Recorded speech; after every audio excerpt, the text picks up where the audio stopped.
welcome back to the Hipocritics podcast. I'm your co-host Josiah. I'm your other co-host Alex. This is like the 40th time we've tried to start this podcast. Yes. Just because of today. But so on today's discussion board when we did the podcast before the last podcast. Before Dark Souls. Yes, we talked with Tyler, and at the end of that we were like, yeah, we're gonna do Violet Evergarden next week. It's gonna be great. By the way, Tyler, we decided to kick him off the show and fire him as host. He just was too, he's just emotional, and he was so, oh, this is what the new show's about. Listen, he's, changing everything. We're like, dude, get out of here. His voice acting, listen. He's too good. I'm gonna be honest. He's too good for the show. Yeah, he really is. So we had to get rid of him. Also, literally his vocal quality was better. You're right. So, you got some really nice equipment. Yes. But, yeah, he's terrible. We're never gonna have him back. Yeah. Ever. So it's just us co-hosts again. Yeah. But now we're finally gonna talk about some good quality art here. This is the fine stuff. This is what the wealthy, the bourgeoisie. I agree. You know what? I completely agree, and I'm not ironically saying that. It's art. It's definitely art. This is some high quality stuff. We're talking about anime. It belongs. God's Miyazaki's gift to man. You're right. Anime. We finally are talking about anime. Yes. And today we're going to be talking about Violet Evergarden. It came out on Netflix this year? At the beginning of this year, I think. Yeah. This is how. Anyway. I think it came out at the beginning of this year. And when it first came out, it was kind of out of the blue, as far as I knew. I didn't hear anything about it. It just kind of appeared during the season of anime. And the fact that it was a Netflix exclusive was kind of, a lot of the Netflix exclusives haven't been great. No, they really haven't. Blom is a good example. Yeah. There's been a lot of they mess with CG a lot, which ends up being awful. They had Knights of Sidonia, which was bad. Yeah. They had cel-shaded versions of what was it, Godzilla? Oh yeah, that's right. I never could get it. It was so cliche, even for Japanese animation. And then there's a bunch of other ones. They had Ajin, which I watched, Yeah. but I couldn't. It's so hard for me to get past the CG in that show as well. Let me tell you about one that isn't crap. What? Castlevania. You're right. Castlevania. That's actually, and they're coming out with a new season. They are, and I honestly can say that I think it is the best adaptation of a video game to film, and anime, I guess, specifically, but I've ever seen. Yeah. Because I played some of the games, and I'm like, this is literally the game. Yeah.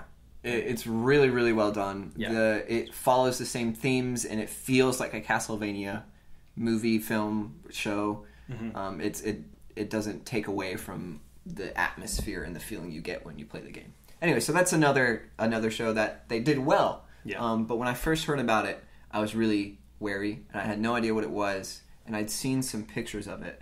And I don't know if... Go ahead and look up some pictures of the show, because the art in this show is just absolutely mind-blowing at times. Some of the art direction and the shots, cinematography in the show is just... it's spicy. It is so well done. And it's technically a coming-of-age story. It's based off of some light novels. And there's some liberty taken from the original stories, but I think it was really well done. I think there's only 2 volumes of the original light novel that have been translated to English. So I can't really vouch for them, but I can vouch for the show because I've seen it and was absolutely blown away. It's kind of a drama. It's a coming of age, kind of about this person who is developing who they are. And if that's not your thing, then you might not like it. But there's a lot to pull away on relating to it on a human level. Yeah. That you just don't really get from a lot of other shows. Especially anime. Yeah, especially anime. I think a lot of the thing with anime is that you want it to kind of be this otherworldly fantasy, this kind of ridiculous, over the top. Animation in Japan is so over, the faces, the actions, it's like you're overly expressing these ideas of emotions, and it's very emotional. Like anime is very, very over the top, and this show feels more realistic, and I think that's why to me it's so groundbreaking in a lot of ways, is the fact that it takes an idea that is kind of out there, but then like shows you the real life reality of this person living with these things that we're going to talk about.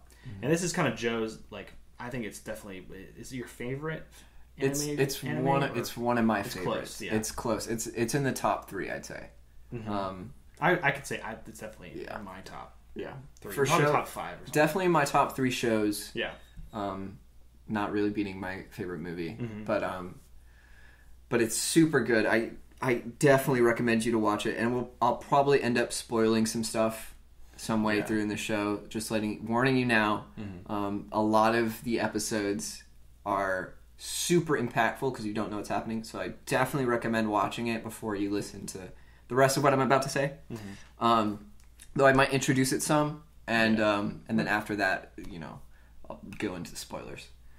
So the first thing I wanted to talk about with this show was when I first watched it, it was really hard for me to get into. I hated the main character. And I don't know how you felt about it watching the first couple episodes when she's first getting introduced, and they make a point to have her be very bland, and like she doesn't feel emotions. She's used as a tool, and as a result that trauma never allowed her to develop as a person, and so she's just an emotionless. All she's ever known is war and orders. And when I first saw this, it immediately makes me think of people with PTSD and coming out of the war. Yeah. And my grandfather was in a war. Mine too. And I remember hearing stories. I didn't know him very well, but I can remember hearing stories of after getting out of the war, everything feels so different, and like nothing except the war feels important. Everything else seems so bland now. And so in that same way, you have this character who's coming out of the war being used as a tool and a weapon, and now at the very beginning of the show it starts out and she's left on a hospital bed, like trying to be healed, and she's looking for her major, her commander, and looking for orders, and she doesn't have any anymore, and she has to figure out how to live her own life instead of just doing what people tell her to do. So that's like the premise, and from there I'm probably going to end up spoiling it from here. And just so her character, what was her name again? Violet Evergarden. Okay, so her name is actually Violet Evergarden. They go into detail about why her name is that thing. She's very, like, to me, when you mentioned that you didn't like her, like, she was really boring in the beginning. And I was like, okay, there's a lot of cliches in anime that you will get used to while watching it. But this show, so I went into it like, this is the most cliche, typical, like, soldier character who's like a secret, Yeah. It's usually an anime girl who's like a secret spy / assassin. So I went into it thinking, having all these ideas, and that's even in film too. Like a lot of TV shows have that cliche where it's like this person like, oh, I've seen stuff and I've have this whole past and I'm a secret agent and like I kill people and stuff. But like, I went into it thinking it was that and was completely wrong. Yeah. And because you learn about the show, to me, it's not about any of it. It's like it's a drama, and it's recounting these events, but it's more about the emotion of the characters and the connection of the relationships with the characters. So, and in that regard, it's not like a lot of anime. Yeah, yeah, for sure. And I love that about it. Yeah. I love that it does that, and I think as she develops, I love the way that they kind of had to make her that way. And it makes sense after seeing the rest of the show that she was that way. Yeah. Like blank at first. And in one of the descriptions, I can't remember who it was talking about how when they were making the show, they wanted her to... You could see that she was starting almost like a level 1 stat build. Like everything was at 0. And slowly she was developing as a person, and you could see like different characteristics start to come out of her that she didn't have at the beginning. And because she truly went from someone who was like completely, she was doing all these things, but she only did them because she was told. She didn't have a full understanding of what she was doing. So she was completely innocent. And you see these circumstances where she's doing things that are like loving or empathetic or horrible and like brutal, violent, but she doesn't understand either one. She just does them. She seemed like, I mean, the only thing I can think of is like she looked and seemed completely brainwashed. And what I mean by that is like when you go in the military, they like reprogram you. Yeah. You know, like they take you from being one way, and they you literally alter your emotions and your personality, and you know, like they alter your brain in a lot of ways. So she had that like very straightforward, like give me orders, I'll complete them. Blank, like very blank expression in the beginning of the show. For most of the show, really. It's not until towards the end that she even starts to have expression. And at some point, they address it several times even. And at some point, like someone's like, "Why you never smile?" And like she's like, "Is this what a smile is?" And like forces her. It's really creepy. Mouth. Yeah, it is. But all that to say, like, and I love the way that they do that, and it's necessary to start at 0 to show that progression in a way that is obvious instead of spending 3 seasons to do it. You know, with the amount of time they had to do it that way. Yeah. And so very quickly you connect to her, even though she doesn't have anything, and you kind of connect with her growing as a person. And I love there's a specific scene that's super powerful at the beginning of the show and at the end of the show. And it's this scene where Violet is standing on the street with the new guy that was in the military but isn't anymore. And he owns his own like mail business. And he was in charge after her major died. He was in charge of like taking care of her and telling her, some options of what she could do. And he tells her that she's burning, and you don't know it yet, but you are. And she's like, "I'm not burning, I'm fine," and she takes it very literally. But then at the end of the show, she's discovered everything she's done. And this is spoiler territory. But she's discovered everything that she did in the war and how she would do it under commands, but now she's realizing if I had a choice and I was where I am now, I never would have done that. And she hated the way that she massacred these families and these people that had families. And she's broken. She's completely depressed and absolutely destroyed internally. And she goes up to the same guy that told her she was burning, and she goes, I'm burning, and I don't know what to do." And it's like this super powerful moment at the end where it all comes together. And it's so hard to describe without seeing it, the kind of impact it has on you. But I remember in that moment, I was just like completely blown away with the emotion and the storytelling that went on in that scene. Do we want to go into her job and kind of like start at the beginning and kind of work our way through, or how do you want to? This is kind of your thing, so yeah. I mean, I don't want to spell it out. In case, because I want you to see. I want you to see it.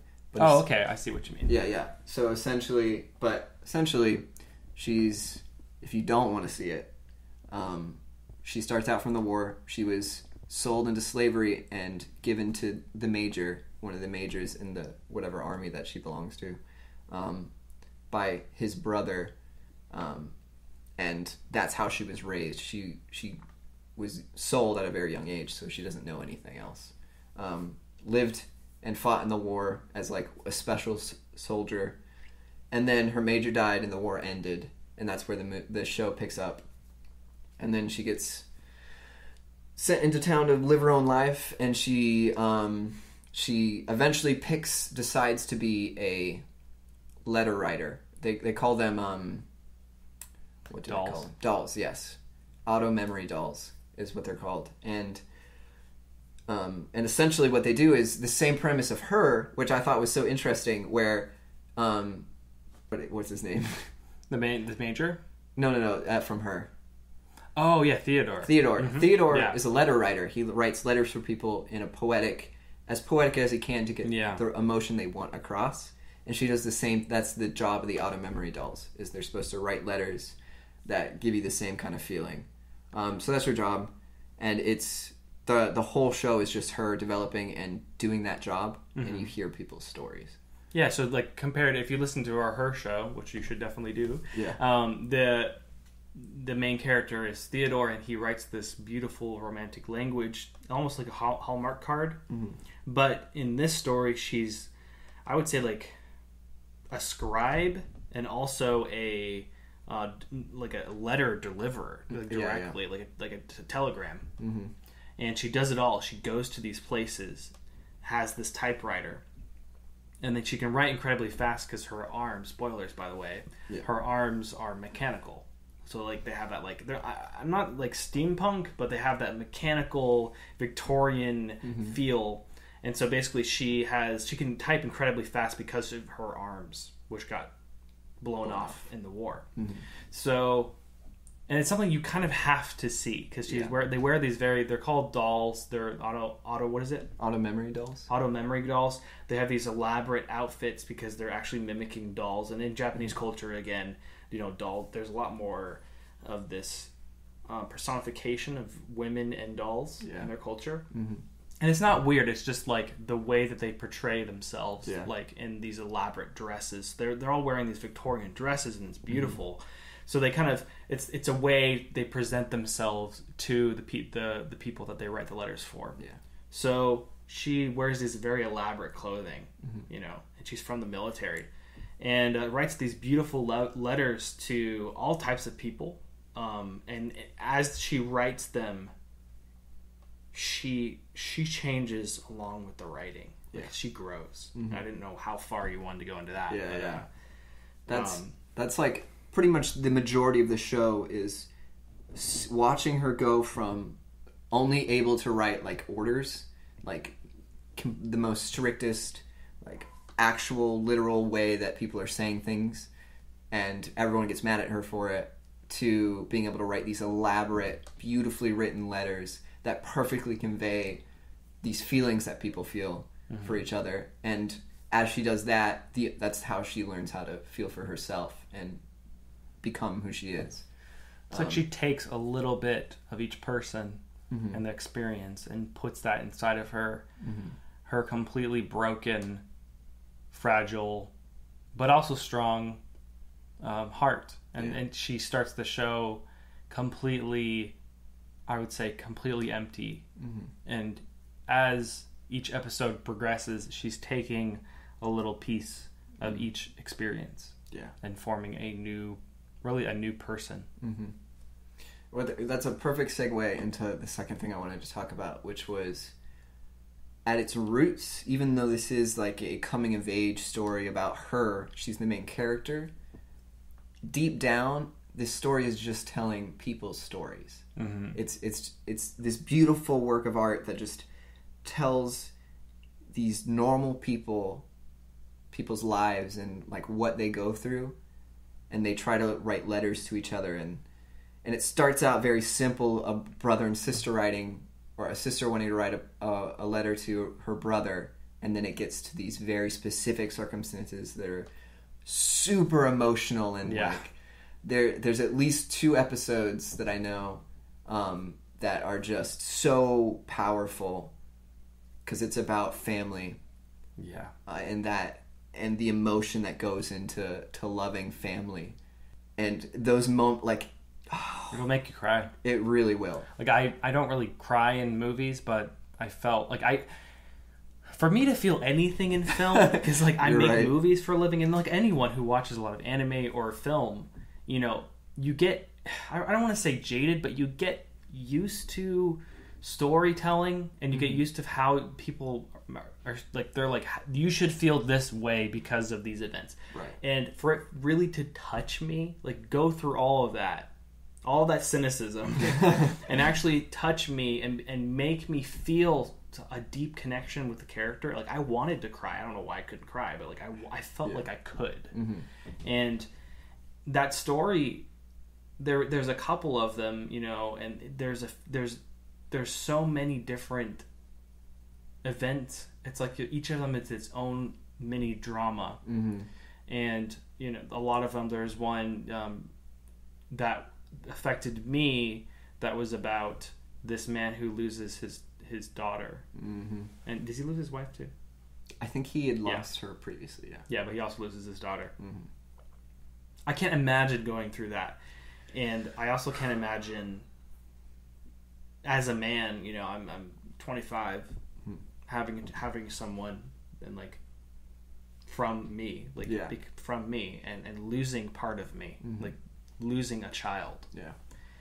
And I'm sure that people who watch that can resonate with so much. I think this story is so interesting because you can take a piece every episode. There's going to be one episode that completely affects you. Deeply. You can't help it.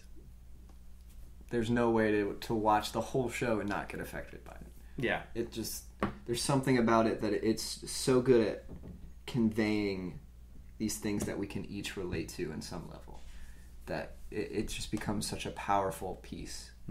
And I that was probably my favorite, either that episode or the episode with the mother and her daughter. One of those. Man, those are the two episodes that are like the most impactful for me. Yeah, I agree. Especially the dad and his daughter, because the dad's also a writer. He's a playwright, and when he tries to write about the story he told his daughter, and it brings up all these memories and everything. It's so I'm also a man who eventually wants to have a family, and I've always wanted a daughter. And so to picture that was just, it shook me so hard. I cried so hard at that episode. You're right. I cry a lot more in movies and anime and stuff. But that episode really, really got me. That one, and then the other episode with the mother and her daughter. What was that one again? Just so they know what it is. Yeah. So it's it was towards the end, I think, and at this point Violet's gotten pretty good and famous for her writings, and so she's writing for this mother, and her mother's sick, and her daughter constantly wants to spend time with her mother, naturally, and her mother's like, no, I have to write these letters, and you can't be in the room while I write them. And I'm remembering this. Yes. This is so intense. And so the whole time that Violet's there, she set aside like 10 days to write these letters with this woman. And her daughter is constantly like, I want to, like, let me spend time with her. Spend time with me. Like, I want to spend time with you. And her mother's like, we'll spend time later. Right now, I have to write these letters and you can't be here for them. Oh. And so by the end of the trip, her daughter is like, I hate you, and breaks, like, has a tantrum and like starts crying, and Violet has to comfort her, not her own mother. And you find out later at the end of the episode that the whole time, spoilers by the way, huge spoilers. Yeah. By the end of the episode, the whole time Violet was writing a letter for each of the mother's daughters' birthday. And so after her mother passed away, she would continue to get birthday letters from her mom, and they would always be like, I hope you're doing well, you're this many years old, like, all, and they were heartfelt. They weren't just like, happy birthday. They're beautiful, like somebody had written them that knew what they were doing. Yeah, exactly. And you see a montage at this point. Huge spoilers, by the way. Like, I just watched the show. Of the daughter, and how she sees. It's like you're getting glimpses of her entire life from, I'd say, I don't know how young she was, probably 5 or something, all the way to being 20. I think it was either 20 or 50. Getting married. Well, yeah, it stops at like 20. At 20, And each, like, it's either 1 or 2 years between each one, and she gets married and meets this amazing guy at the end, but like she's constantly crying throughout this montage because she gets this letter from her mom, and she's like checking in with her. It's like an email. It's like your mom's texting you. It's like, if you ever had your mom text you out of the blue, like, how are you? Yeah. You know, like my mom, you know, I keep up with my parents, and then sometimes out of the blue she'll just be like, hey, how the heck are you? You know, so it's like, how the heck are you? You're so overwhelmed, and you're like, oh, you care, and you really, you know, you care, and we want the best for me. And it's like she keeps doing that repeatedly. So you're seeing a glimpse of this character's entire life. Yeah. It's so freaking I think good. Honestly, the writer episode with the father and daughter prepared me for this one. Yeah. This was the most intense one for me. That, oh man. Yeah. So that's just an idea of like, and there's more episodes that are kind of there are a couple that are like less so. Yeah. But there are other ones that I don't think they all need to be like that. Because if they're all like that, I'd be like a basket case, even be, more than I was. Correct. You're right. Same though. Oh man, I just love everything about this show. And I think all that to say is like, and the last thing I wanted to talk about is the whole show is when it well, train. Yes. I live by a train. In case you wanted to know. But it all kind of surrounds this overwhelming, overarching theme of love. And like the very beginning, the whole reason she decides to do all this and be an auto memory doll is because she wants to know what is love. And I love the way that they do each episode is kind of like a different level and a different kind of love. Yeah. And like Alex was saying, as she goes through all these different experiences, she takes a bit of that love and is like, that's a little bit of what love is like. That's a little bit what love is like. That is what a little bit of love is like. Because she hears this person, I won't say who, say, I love you. And she's like, I've never heard, what does that mean? She's so brainwashed that she doesn't know in the beginning of the show that she's trying to understand what I love you means. Yeah. And I love the way that they take it not just as like romantic. A lot of these stories are family. Yeah. And then she also has this one episode where she's supposed to write love letters, and that's where she kind of gets into the mold of figuring out how to write eloquently. And it's all these different aspects of love that you see in all these different experiences in lives.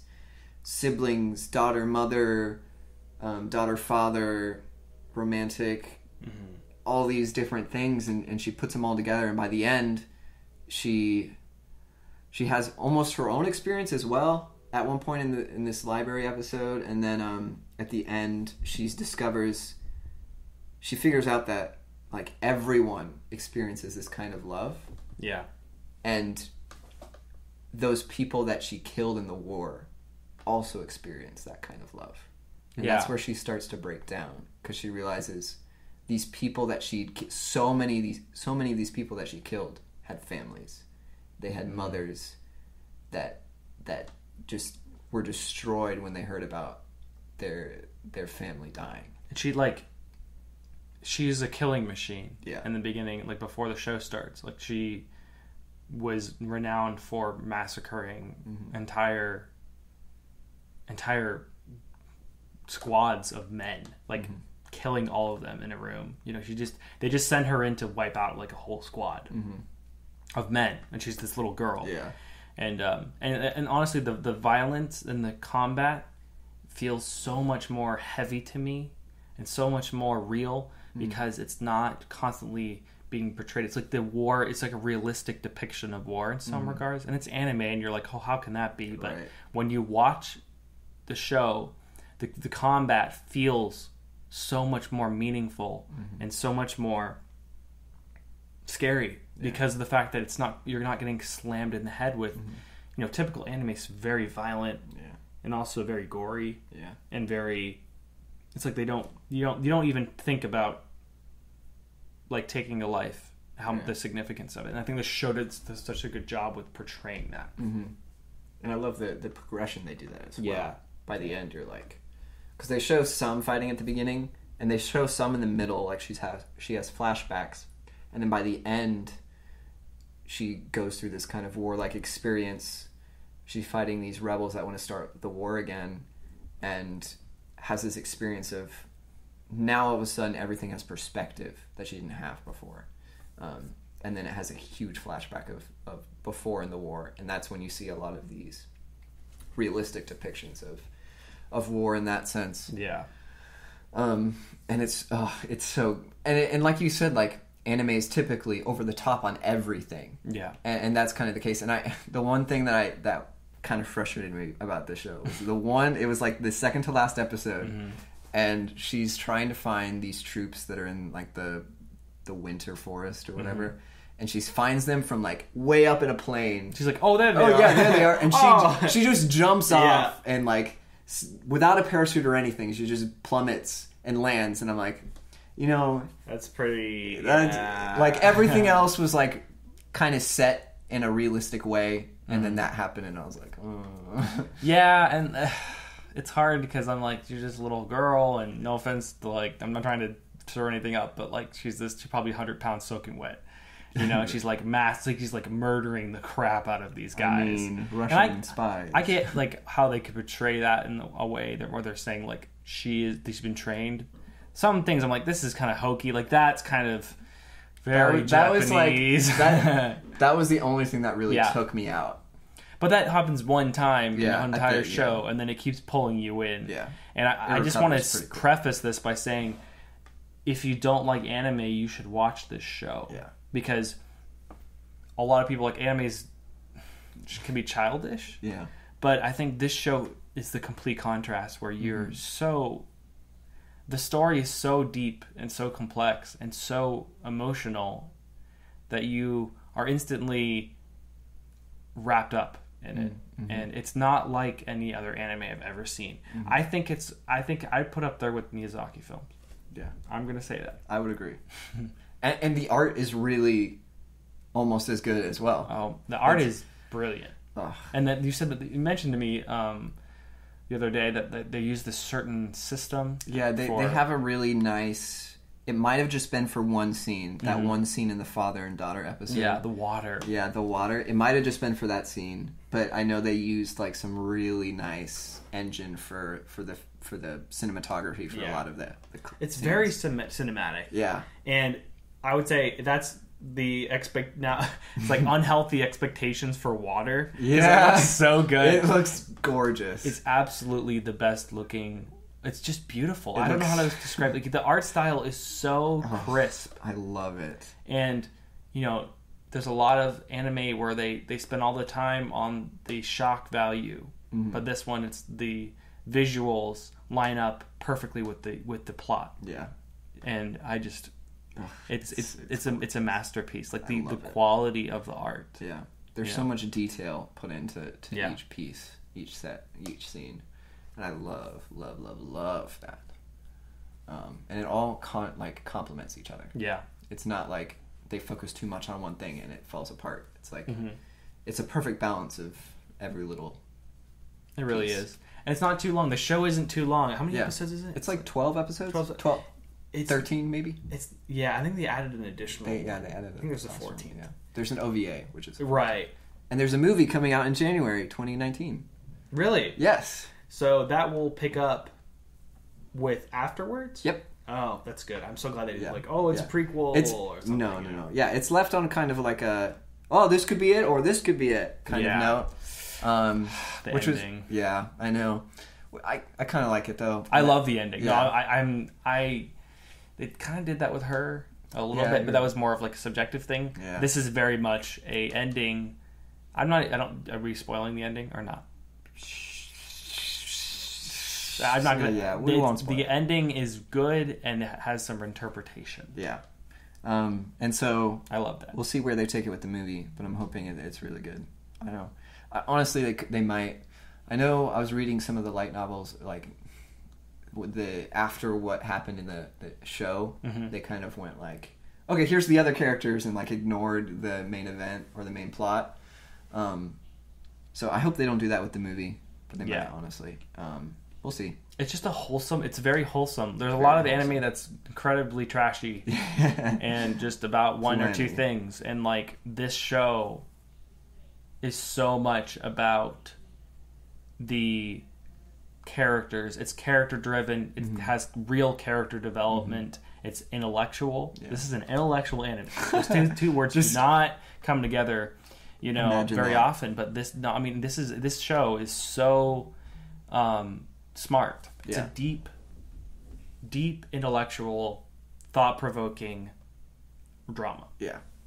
And then just add anime to the end. So if you were to describe it to someone else and you're like, hey, watch this show, you just got to tell them that, and then don't tell them it's an anime. Yeah. And then when they'll see it, they're like, wait, I didn't know it was an anime. Yeah, like I think you should keep an open mind. Like people that, people should keep an open mind for something like this because of the quality. Yeah. It's something that everyone could experience and get something out of. Yeah. I could show it to my parents and they would get something out of it. Mm-hmm.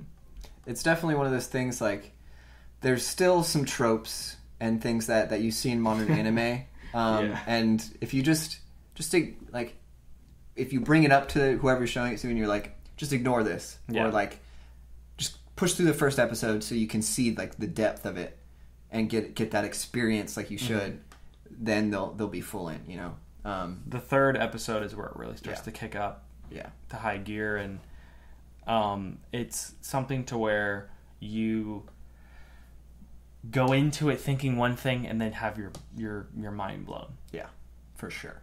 Several times, in fact. Definitely highly recommended.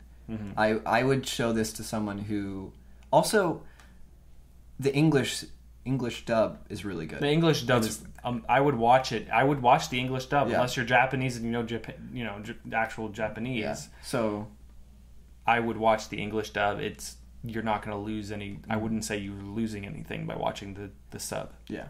I would say it's pretty close to the equal, which is nice because a lot of people are like, I don't watch anime because Japanese, I want to be able to hear it, and the sub is really good. Yeah, a lot of the voice actors did a very, very good job. Oh, they killed it. Yeah, every single person killed it. You're right. So, I mean, why not watch it at this point unless you hate love? Unless you hate good storytelling. Yes. Unless you hate wholesome shows that make you cry, then watch it. Go play please. Fortnite. You're right.